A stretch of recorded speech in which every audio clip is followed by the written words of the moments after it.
विश्व शांति की इच्छा दुनिया भर के देश करते हैं, लेकिन दुनिया में युद्ध अपराध, मानवता के खिलाफ अपराध, सशस्त्र संघर्ष, भीषण रक्तपात वाले गृह युद्ध आदि से दुनिया को महफूज रखने की जिम्मेदारी कौन लेगा? इस पर ईमानदारी से सोचने से तमाम देश कतराते हैं। ऐसे में जब यह सुनने को मिले कि यूएन पीस कीपिंग ऑपरेशन का प्रमुख कह रहा है कि दुनिया भर में शांति अनुरक्षण में जो सबसे क्षमतावान देश है वो भारत है, तो भारत पर नाज बढ़ जाता है। नमस्कार, ध्येय टीवी के ग्लोबल अफेयर्स कार्यक्रम में आपका स्वागत है और मैं हूं विवेक ओझा। यूनाइटेड नेशंस के पीस कीपिंग प्रमुख ने हाल ही में कहा है कि भारत के पास यूएन पीस कीपिंग मिशन को मजबूती देने के लिए बड़ी क्षमता और संभावना है। भारत दुनिया भर के अशांत युद्धग्रस्त क्षेत्रों में तैनात ब्लू हेलमेट्स यानी संयुक्त राष्ट्र शांति रक्षकों को अपनी क्षमता और टेक्नोलॉजी के स्तर पर बड़ा सहयोग कर सकता है।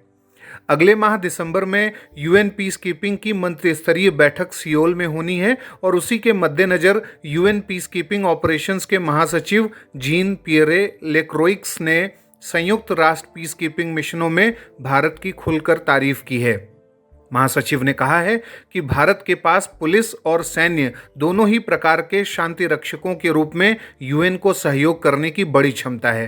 उन्होंने यह भी कहा कि भारत यूएन पीस कीपिंग में महिला शांति रक्षकों यानी विमेन जो पीस कीपर्स हैं उनकी संख्या बढ़ाने में यूएन को मदद देने में सक्षम है।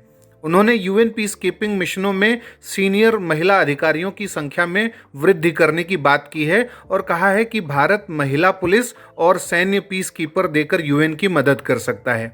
दरअसल यूएन को क्वालिफाइड पीस कीपर्स की जरूरत है, जिसके लिए वो भारत की तरफ देख रहा है। गौरतलब है कि भारत ने हाल ही में यह भी घोषणा की थी कि वह यूनाइट अवेयर प्लेटफॉर्म से बाहर निकलेगा। यह प्लेटफॉर्म पीस कीपर्स को स्थलाकृतियों यानी टेरेन से संबंधित सूचनाएं प्रदान करने और सिचुएशनल अवेयरनेस को बढ़ाने के लिए काम करता है। तो जब भारत ने ऐसा निर्णय लिया तो यूनाइटेड नेशंस को भारत की जो अहमियत है, भारत की जो भूमिका है, उसका ध्यान आया और उसने भारत को अप्रिशिएट करने के लिए अपने महासचिव के व्याख्यान को जारी कराया। सितंबर 2021 तक के आंकड़े को देखें तो इस समय दुनिया भर के 12 यूएन मिशनों में भारत के 5,481 पीस कीपर तैनात हैं। अगस्त 2021 में भारत ने यूएन सुरक्षा परिषद के अध्यक्ष के रूप में पीस कीपिंग के मुद्दे पर 2 अहम आउटकम डॉक्यूमेंट्स को एडॉप्ट किया था, जिसमें पहला था संयुक्त राष्ट्र शांति अनुरक्षकों के खिलाफ अपराध की जिम्मेदारी पर प्रस्ताव और दूसरा था टेक्नोलॉजी फॉर पीस कीपिंग पर प्रेसिडेंशियल स्टेटमेंट को एडॉप्ट करना। इस विषय पर यह यूएन सुरक्षा परिषद का पहला ऐसा दस्तावेज था जिसे भारत के नेतृत्व में अंगीकृत किया गया था। अब अगर भारत के यूएन पीस कीपिंग ऑपरेशंस में योगदान की बात करें और उसके इतिहास की बात करें तो संक्षेप में चर्चा करते हैं। 1950 के दशक में यूएन पीस कीपिंग ऑपरेशंस की शुरुआत के समय से लेकर अब तक यूएन के शांति स्थापना से संबंधित 64 अभियानों में से 49 यूएन पीस कीपिंग मिशंस में भारत के 2,50,000 से अधिक सैनिक या जवान या जो कर्मचारी हैं वो तैनात किए जा चुके हैं। संयुक्त राष्ट्र के नीले झंडे के लिए लड़ते हुए भारतीय सशस्त्र और पुलिस बल के 160 से अधिक कार्मिकों ने अपने जीवन की आहुति दी है। भारतीय सशस्त्र बलों की यूएन पीस कीपिंग में पहली तैनाती 1950 के दशक के पूर्वार्ध में कोरिया युद्ध के दौरान हुई थी। शांति स्थापना संबंधी अन्य अभियानों में जिनमें भारतीय कार्मिकों ने भाग लिया उनमें शामिल हैं Congo, Mozambique, Somalia, Rwanda, Angola, Sierra Leone और यूथोपिया। इस समय यूनाइटेड नेशंस के शांति स्थापना संबंधी विद्यमान 14 मिशनों में से 7 मिशनों में भारतीय सशस्त्र बल भाग ले रहा है।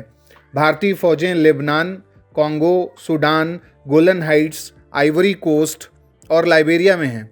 संयुक्त राष्ट्र के किसी भी शांति स्थापना मिशन में केवल महिलाओं की पहली टुकड़ी अर्थात भारत से फार्म्ड पुलिस यूनिट 2007 में लाइबेरिया में सीमा धुंडिया के नेतृत्व में गई थी। तो इस प्रकार से Bharat UN peace keeping operation में अपनी महत्वपूर्ण भूमिका निभा रहा है और आज भी दुनिया में यूएन पीस कीपिंग ऑपरेशंस का सबसे बड़ा कंट्रीब्यूटर है। कॉन्गो में उसका अब तक का सबसे बड़ा पीस कीपिंग ऑपरेशन लगातार चल रहा है और इस तरीके से विश्व शांति में भारत अपना योगदान दे रहा है।